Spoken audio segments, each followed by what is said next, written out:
дар ин марказ 180 наврасу кӯдаки бемори аутизм ё дар худмондагӣ таълим мегирифтанд. ҳоло шумораи онҳо камтар шудааст.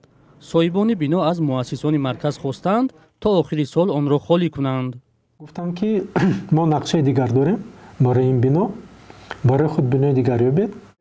оилаи Насриддинувҳо ки як писарашон аутизм дорад, 9 сол пеш созмони иродаро дар ҳамин бино таъсис доданд.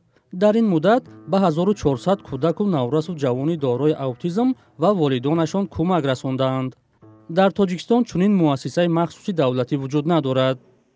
бо вуҷуди мушкилот хатари беҷой мондан, ин оила сай дорад роҳи ҳалли мушкилро пайдо кунад. пеш дави хайравии Синя миля байт мо расид ки мо дар он давидем.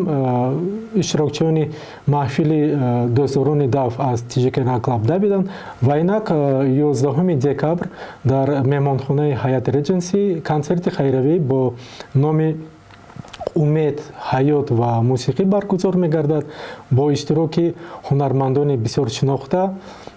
мо ҳамаро албатта таклиф мекунем. мо хеле хурсанд ҳастем ки артистони мо розӣ шуданд ки ба таври ройгон дар ин консерт ширкат варзанд.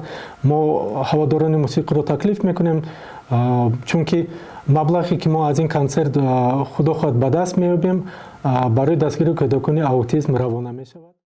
созмони ирода дар Тоҷикистон ба падару модар ва наздикони афроди дар худмонда низ муносибат бо мубталаёни дар худмондаро меомӯзонанд. аксари мураббиён худашон фарзандони дар худмонда доранд. беҷой мондану барҳам хӯрдани марказ ба гуфтаи масъулони ирода, тифлони дар худмонда ва волидонашон ранҷи зиёде хоҳанд кашид. зиёд намехоҳам ки манфӣ фикр кунам, зеро умед дорам ки ин кори хайр амалӣ шаванда аст.